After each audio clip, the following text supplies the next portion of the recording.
I am continuing my reading. What I'm doing in this series is read through the entire standard works of the Church of Jesus Christ of Latter-day Saints. This consists of the Bible, the Book of Mormon, the Doctrine and Covenants, and the Pearl of Great Price. I am reading in a chronological order of events, not according to publication or volume, so I will be skipping around a little bit as I go along. Currently, I am in Numbers chapter 16. Now, in this chapter, we will get some minor portions from the Joseph Smith translation of the Bible. And what this is an inspired correction or translation of the Bible done by Joseph Smith to restore those portions of the Bible that had been lost over the years. In addition, you may hear my son playing around in the background. So I do apologize for that. Well, not really, but you know. Anyways, Numbers chapter 16. It's a bit of a long one, so we may have to do it in 2 videos, but we will see. Korah, Dathan, and Abiram, and 250 leaders rebel and seek priestly offices. Earth swallows the 3 rebels and their families. Fire from the Lord consumes the 250 rebels. Israel murmurs against Moses and Aaron for slaying the people. The Lord sends a plague from which 14,700 die. Okay. Now Korah, the son of Izhar, the son of Kohath, the son of Levi, and Dathan and Abiram, the sons of Eliab, and On, the son of Peleth, sons of Reuben, took men. And they rose up before Moses with certain of the children of Israel, 250 princes of the assembly, famous in their congregation, men of renown. And they gathered themselves together against Moses and against Aaron, and said unto them, Ye take too much upon you, seeing all the congregation are holy, every one of them, and the Lord is among them. Wherefore then lift ye up yourselves above the congregation of the Lord. And when Moses heard it, he fell upon his face, and he spake unto Korah and unto all his company, saying, Even tomorrow the Lord will shew who are his, and who is holy, and will cause him to come near unto him. Even him whom he hath chosen will he cause to come near unto him. This do, take you censers, Korah, and all his company, and put fire therein, and put incense in them before the Lord tomorrow. And it shall be that the man whom the Lord doth choose, he shall be holy. Ye take too much upon you, ye sons of Levi. Okay, before I continue, this is an important story. It gives us some context here. That we have these men.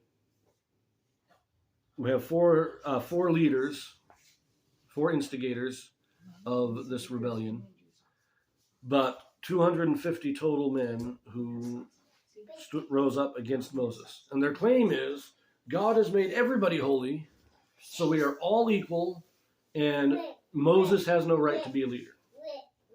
We should all have equal authority to Moses. Now, we remember what happened when Aaron and Miriam made this claim a little while ago. And remember that this is still only in the 2nd year after they left Egypt. They haven't been in the wilderness very long. This might be the 3rd year. They have wandered a little bit. But it's not long after leaving Egypt that these men are rising up in rebellion. And Moses is saying, look, guys, God's going to choose who he will choose. You don't get to choose. You don't get a vote on this. You don't get to say that you're holy and you get to claim all the... God makes that choice. And so you want God to choose you? Well, then you get your censer out, you light your incense, and we'll see who God chooses. But then we continue here in verse 8. And Moses said unto Korah, Hear, I pray you, ye sons of Levi.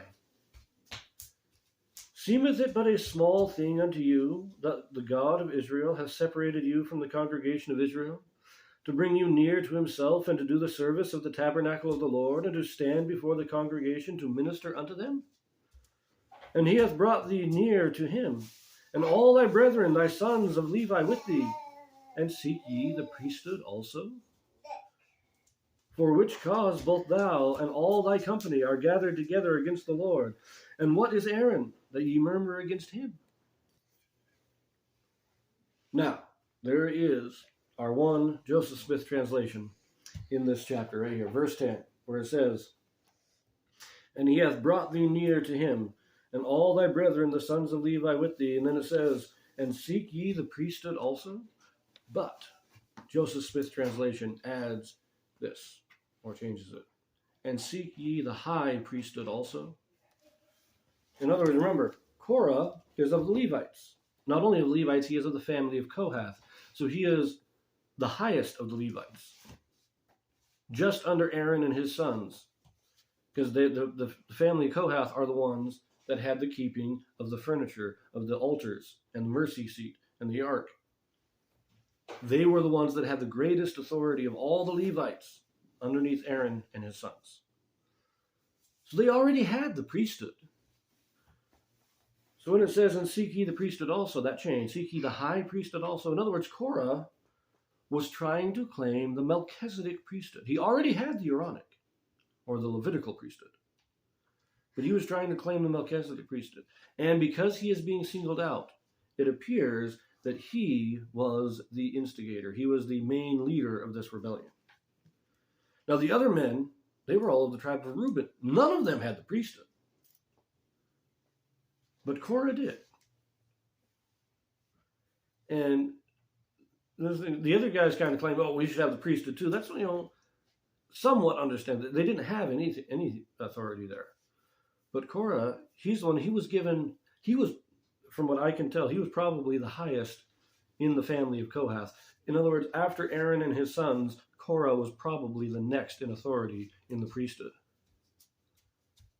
But he wanted more.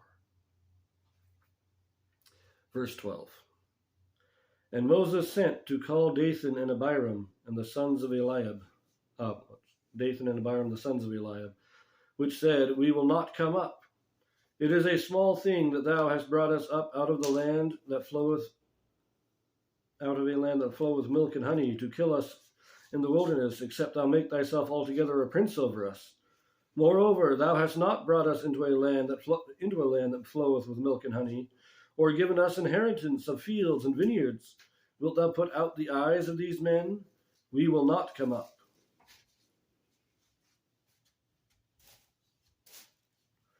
And Moses was very wroth, and said unto the Lord, Respect not thou their offering. I have not taken one ass from them, neither have I hurt one of them. So in other words, Moses told these men to come up, light their censers, and let God choose who he would choose. And apparently Korah did come up, and he's talking to Moses. But the others, Dathan and Abiram, they refused. They said, "Look, you brought us out of Egypt where we had all the food we needed, and you haven't brought us to any place that has food, and we're going to die in the wilderness here, so why should we listen to you?" And this gives you it really shows you what Dathan and Abiram are really complaining about, is that they were, even though they were slaves in Egypt, you got to remember the slavery in Egypt was not the same as it was in the 19th century here in the Western Hemisphere. They were slaves, but they still had private property. They still owned things. They were still wealthy people. These were princes. These were men of renown. They had a fair amount of stuff. But they've been dragged out into the wilderness, and they're saying, "We didn't want to come here. We had a good life there. Yeah, we were slaves, but we had a pretty good life in Egypt. And now we're in the wilderness. We're suffering here. And you haven't given us anything better than what we already had." They're complaining about their material wealth. They don't have what they used to have. And they're saying, "We were promised that we would have more than we used to have. We were already doing well, and we were promised more. We haven't gotten it, so we're not going to listen to you."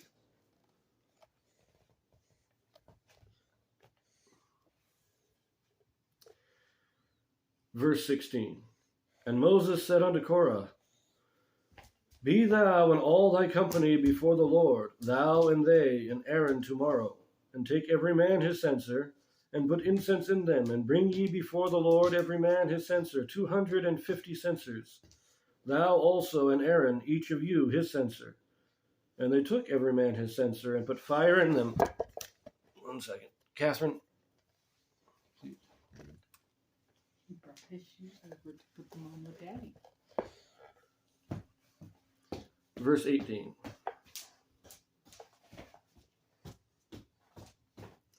And they took every man his censer, and put fire in them, and laid incense thereon, and stood in the door of the tabernacle of the congregation with Moses and Aaron. And Korah gathered all the congregation against them unto the door of the tabernacle of the congregation. And the glory of the Lord appeared unto all the congregation. And the Lord spake unto Moses and unto Aaron, saying, Separate yourselves from among this congregation, that I may consume them in a moment. And they fell upon their faces and said, O God, the God of the spirits of all flesh, shall one man sin, and wilt thou be wroth with all the congregation? Okay, I'm going to end this video here because the chapter's still got a bit of it in it, but we got the setup here now. Dathan and Abiram refuse to come and talk to Moses. So Moses tells Korah, look, you go get all the men that are with you. Everybody who agrees with you, bring their censer. 250 censers, plus Korah's, plus Moses, plus Aaron. All of them, bring them up. And so Korah brings not just the 250, he brings the whole congregation with him. Because Korah is confident that the Lord is going to choose him over Moses. And he wants to show this. He wants to put on display that God has chosen him. And God says, okay, Moses, step aside. I'm going to destroy everybody.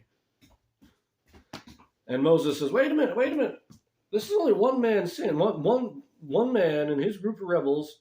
Are you going to destroy everybody because of them? Okay.